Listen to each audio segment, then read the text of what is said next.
Um assunto que eu adoro, por muito tempo fui conhecido como Alien Guy, e é porque os alienígenas não nos visitam. Vamos ver, vamos ver. Vamos ver o que rolou aqui no podcast. Qual que é o podcast? Até esqueci, pô. Sérgio Chacani, Bruno Bloch, Schwarzer no Inteligência Limitada.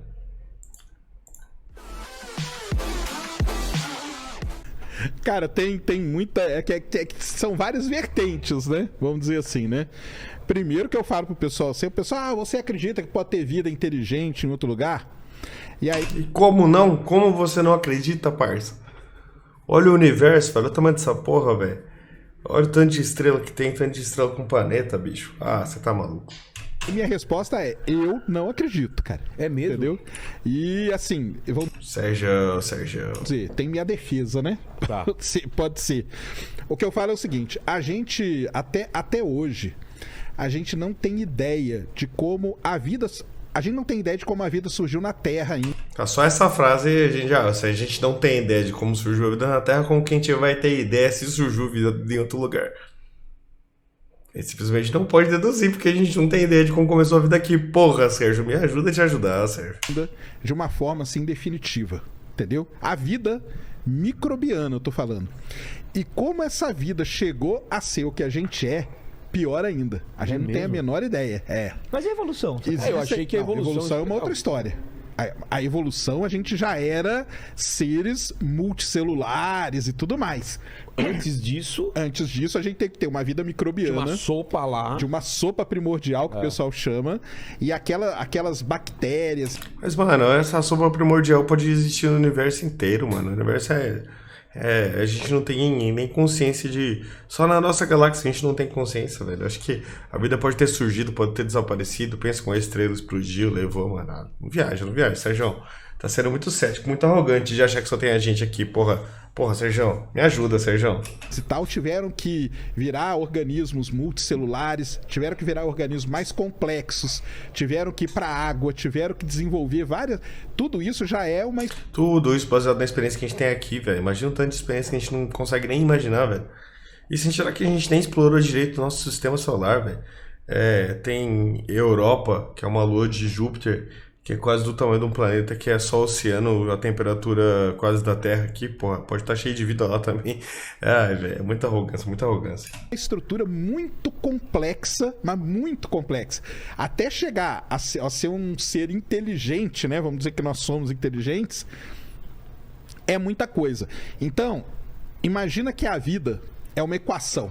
Vamos supor que é uma equação matemática.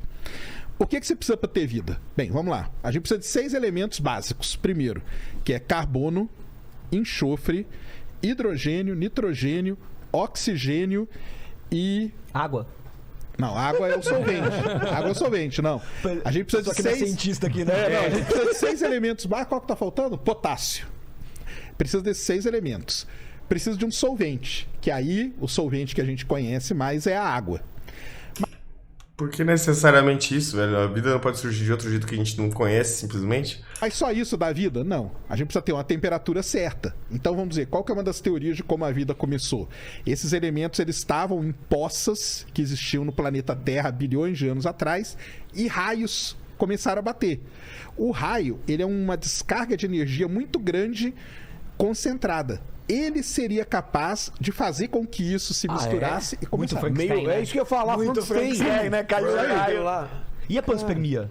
A panspermia é uma outra ideia. A panspermia é que a vida ela é transportada por objetos. Então, cometas, asteroides, eles levam a vida de um... Os caras estão explicando um negócio, daí já vai pra outro, dá uma loucura, né, velho? Papo brisa. de um lugar para o outro. Tipo o passarinho que... Exatamente. Caiu um cometa aqui com as... Exatamente. Então, já começa por aí. Tem que ter esses 6 elementos, tem que ter água, tem que ter a energia para isso tudo começar. E aí depois, cara, tem muita coisa. Hoje a gente já sabe que para um planeta ser habitável, se ele não tiver placa tectônica, esquece. Por quê? Porque a placa... Todo mundo conhece o ciclo da água, né? Que você aprende ali na 5ª série. O ciclo da água é legal, só que para a vida, o principal deles é o ciclo do carbono. A vida, tudo ó, só um disclaimer aqui, tá, pessoal? A vida da maneira como a gente conhece. Ah, bom, Sérgio. Finalmente você reconheceu isso, velho. Porque tem tanta possibilidade por aí, velho. Aí você pode quebrar a cara, né, porra? tá? Se tiver uma vida aí... Baseado em silício, por exemplo, aí é um outro papo. Mas a baseada em nossa... Nutella com... E tem até níveis de percepção de inteligência. A gente tem a inteligência que a gente conhece, que a gente não, aí classifica como isso aí é uma outra, inteligência. isso aí é uma outra, mas eu nem tô chegando na inteligência, eu tô falando da vida tudo isso que a gente ficar- tá falando é baseado no que a gente conhece gente como conhece. vida. Mas, referência. mas calma, por a vida ser muito complexa na Terra, que você não acredita em vida, me explica Cara, isso. então, vamos lá. São variáveis assim que primeiro a gente nem conhece todas. A gente conhece O Sérgio tá sendo cético depois de ficar trabalhando na revista UFO. O Sérgio era da revista UFO, né? Eu acho que ele viu um monte de biruta lá e virou cético de vez, se decepciona. Tipo, se decepcionar com religião. e até, por exemplo, semana passada descobrem uma nova. Hoje O quê? pode Uma nova o quê? Uma nova variável. É mesmo? Por exemplo, Tipo o quê? a Lua pode ter tido campo magnético, Tá. que é uma novidade. E isso pode ter sido fundamental para a vida. Porque na hora que a Lua tinha campo magnético, o campo magnético da Lua ajudou a proteger a Terra num momento crucial em que o Sol estava muito ativo. E aí deu tempo da nossa vida aqui, ela dá um passo a mais em toda essa cadeia evolutiva, vamos dizer assim, entendeu? Se não tivesse campo magnético a Lua, talvez a gente não estivesse aqui hoje, entendeu? Por exemplo, você acha que o impacto de 66 milhões de anos atrás foi bom ou foi ruim Pra vida? para a vida? Ruim. Ruim, foi uma extinção em massa. É. Mas graças a ele que os mamíferos começaram a surgir. Você não- Mas aí é evolução, né, mano? É evolução. A gente não estaria aqui, teria uma raça de dinossauro, sei lá. Se não teve uma raça de dinossauro, além dos dinossauros que a gente conhece, é isso, né, velho? Os dinossauros estavam aí 400 milhões de anos, foram extintos. E a gente veio, eram mamíferos que andavam por baixo da terra, que teve a oportunidade de sair depois que as coisas acalmaram, né, depois de centenas de anos. E é isso, né, velho? É evolução. fosse ele, não teria mais. Isso não tem nada a ver com o surgimento de vida. Pode ter surgido vida de vários jeitos diferentes, a evolução ter seguido vários outros caminhos, ter acontecido várias outras coisas em outros planetas. A gente tá falando de uma quantidade absurda de planetas. Não tô falando só aqui do nosso sistema solar. Tô falando da nossa galáxia, sei lá, do nosso universo. Mamífero. A gente não estaria aqui. Então, se o asteroide, um asteroide saiu lá do cinturão de asteroide e bateu na Terra. Se ele erra a Terra, cara, como que seria? A gente não estaria aqui. Talvez a gente não tivesse aqui. Mas uma entendeu? questão, por exemplo, a gente tá falando de configurações. A gente falou tudo de uma configuração que resultou na vida que a gente conhece aqui na Terra. Só que na galáxia, se eu não me engano, tem 400 bilhões de estrelas. Mas aí a gente começa. Então, mas aí a gente começa a limpar. Ah. Por exemplo, não é qualquer estrela que pode ter vida. Tipo o paradoxo sim. de Fermi. Tem que ser uma estrela parecida com o Sol. Só aí você já limpa um monte. Isso é. A estrela tem que Drake, ter né? planeta. Só aí já limpa mais um monte. Tem que ter um planeta numa zona habitável. Mas aí a gente tá falando Aí de vai uma limpando. galáxia. Mas, pô, tem. Mas aí você vai limpando, cara. Na hora que você vai fazendo essa limpa aí, vai chegar. O pessoal fala assim: não, mas a possibilidade é infinita. Ela não é infinita. Porque se a gente considerar todas. Aí. Mas você Porra, Sérgio. A gente tá falando com os conhecimentos que você conhece, que é limitado, porra. É uma afirmação muito nabalesca, velho. É a mesma coisa que eu afirmar que eu trombo alienígena todo dia na rua, né, velho? Vou ter que provar isso de algum jeito, mano. Você tá falando de uma forma que você não tem todas as variáveis, pô. Você não sabe quantas tem planeta ou não, quantos tem planeta habitável ou não. Você deduz, porque a nossa tecnologia de hoje fez você pensar que a gente não detecta tantos planetas assim. É isso, a gente pode ter várias estrelas com planetas aí que a gente simplesmente não conseguiu detectar, né, mano? acha grande a possibilidade de ser só a gente, Sacani? Eu acho, cara.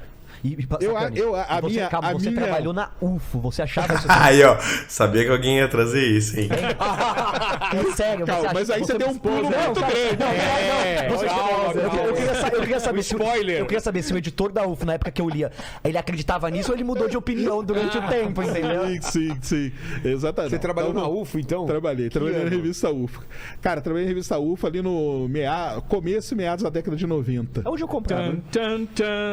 Eu comprava muito essa revista, cara. O jornaleiro separava pra mim, porque só eu comprava no bairro. Coisa que eu escrevi lá. Mas voltando, o negócio é o seguinte, por exemplo, aí não é qualquer planeta. O planeta tem que ter placa tectônica, tem que ter atmosfera. Repetindo, velho, não necessariamente. Tem que ter uma lua grande igual a nossa. Porque a nossa lua, ela não é a maior do sistema solar, mas ela é maior em proporção ao planeta. Ah, é? Então, aí vai... Quantas coisas eu falei aqui já? Umas, sei lá, 15. Cara, e eu não falei nenhum Não milésimo. tá num lugar tão quente nem tão frio. Nem tão quente, nem tão frio, tem que ter atmosfera, tem que ser de um tamanho tal, tem que ter água numa salinidade tal, num pH tal.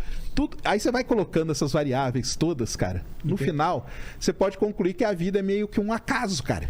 Entendeu? E tem que levar em consideração que o universo é muito velho e seria muita coincidência a vida que tivesse em outro lugar coexistir Exato. com a vida aqui. Que a vida pode ser cíclica, né? Pode surgir em algum momento e ser eliminada. Pode coexistir com várias civilizações ao mesmo tempo. Pode nunca se encontrar por ficar pra sempre em um modelo tribal. É a arrogância do Sérgio achar que só tem a gente aqui, velho. É arrogância. Não vou nem debater sobre isso daí, velho. Ela pode ter existido, mas 3 bilhões de anos Aí atrás. entra o que você falou, que é o paradoxo de Fermi, né? Então, por que a gente não... O que foi o paradoxo de Fermi, para quem não conhece, né? O Enrico Fermi foi um físico e ele um dia ele se questionou, né? Ele falou assim, cara, você tem tanta Inclusive, tem várias respostas para o paradoxo do Fermi que ele vai explicar. vida por aí, como dizem, Não respostas concretas, mas possíveis respostas. por que a gente nunca encontrou essa vida? E aí ele começou a bolar coisas por quê, entendeu? Então aí ele bolou lá a teoria do grande filtro, né? Que todas as civilizações, elas passam por um determinado momento, que são as extinções em massa. É. A Terra já passou por 5. Durante 5 eventos na história da Terra, a vida foi eliminada, cara. Num deles foi 95% da vida na Terra. Na dos dinossauros foi lá 70%, entendeu? Foram 6 até agora? 5. 5. Pode ter uma sexta? Pode. A Pode gente ser tá trabalhando pra isso. Estamos... A gente tá fudendo o clima, velho. Isso é real, velho. A gente tá desmatando pra caralho aí, mano. Verão aí com clima de inverno, cacete. E aí entra um negócio que o Schwarz falou que é muito interessante. Junto com o Fermi surgiu um outro físico muito legal, que é o Drake. Ele bolou uma equação chamada equação de Drake, aonde ele tentou, vamos dizer assim, vamos calcular qual seria a probabilidade de ter uma civilização, né, vivendo por aí. Mas você vê, né? Esse caminho todo pra civilização, pra chegar até hoje do Bora Bill, cara. Bora Bill Evoluímos. é o Olha só, que desperdício. Pô, isso aí. Humana. não é? Do Big Bang ao Manda um Bora Bill aí. Coitado com ele, hein? Só fala... Não, aqui tem a vinheta, Bora Bill. tem. Mas o lance é esse aí que o Schwarz falou. Hoje, na equação de Drake, o pessoal coloca, chama autodestruição. É. A civilização pode se autodestruir. Guerra, por exemplo. Claro. Entendeu? O Putin dá uma loucura lá nele. Cara, Só o Putin, né? Estados Unidos não, né? Com um monte de país aí com bomba atômica, né, velho? A galera pode apertar e sair destruindo a porra do mundo inteiro. vai todos o meu arsenal. Acabou. Consumir todo... Uma pergunta sobre isso de uma pessoa leiga, né? Que não é da ciência, mas que sempre me passou pela cabeça. Vamos lá. A gente tem mais uma variável quando a gente fala aqui da Terra que é o tempo, né? Que é Também. a quarta dimensão. Então, assim, o que eu imagino? Vai ser uma grande viagem. Se tem uma civilização que viaja entre planetas, tá? Que existe pelo universo, ele vai ter que contar dentro da equação dele de viagem como é no Interestelar, o tempo. E aí, cara, quando você vai, eu quero vir pra Terra em 1995 na posição tal, tal e tal, você abre a possibilidade de, então, existir vida durante todo o timeline, né, desde o começo do universo até o fim do universo, e a gente interage com essa vida, porque a partir do momento que o cara sai lá da puta que pariu e viaja na velocidade da luz, ele precisa ter alguma tecnologia pra cair no momento certo. Então, pra ele... Que doideira, bicho. Que doideira. O rapaz viajou aqui, hein? O Bruno viajou. O tempo é fácil. Ou seja, poderia, de repente, uma civilização extraterrestre estar em outro tempo. Pode ser também. No momento onde os outros planetas estavam na parte ecológica. Então a gente se comunica com Marte quando Marte tinha vida. Marte, quando tinha vida, vem para o planeta Terra Que brisa errada, velho. Que doideira. na sua aeronave. Sim, entendi. O Sacani falou aqui da última vez que ele veio uma coisa que me deixou com a cabeça explodindo. Se alguém, como que é a distância pra Se ver alguém os tiver num dinossauros? planeta 66 milhões Vai de ver anos, dinossauro. vai ver, olhar pra cá, olhar pra cá, vai ver dinossauro, velho. Por isso, se alguém quiser chegar aqui em 2020... Não, mas não sabe nem que a gente existe. Então, mas vai ter que fazer uma conta e tem que ter uma tecnologia pra também... igual de Volta pro Futuro. Pra que ano você quer ir? Sim. Se for assim, então a gente abre a possibilidade de não só hoje existir vidas, mas a gente interagir com... O Fermi leva isso em consideração. Leva o quê? Não sobra nada ainda, assim? Porque, por exemplo, a gente pode ser muito novo ou a gente pode ser muito velho. Pode ter essas duas possibilidades. Na verdade, qual que é a ideia do paradoxo de Fermi? É justamente essa. É você ir jogando as possibilidades e ir trabalhando com elas e tentando entender. E acaba que tem infinitas possibilidades, velho. E o Sérgio falando que só a gente existe. Mas é a opinião dele, né, então. como que essas coisas podem acontecendo pelo universo, entendeu? Então basicamente Eu acho muito improvável que só a gente esteja aqui, né? Falando minha opinião, mano. Olha só olhar pro céu, tanto de estrela que tem, mano, tanto de possibilidade. Eu acho que sozinho a gente não tá, não. Deve ter vários bichos por aí, vários seres diferentes que eu não consigo nem imaginar. É isso. Tchau pra vocês. Já sabe o que fazer. Inscreve no canal, comenta aí se você acha que. Se você já viu um ET, fala pra mim. Conta pra mim sua experiência com ET. Eu adoraria ouvi-la.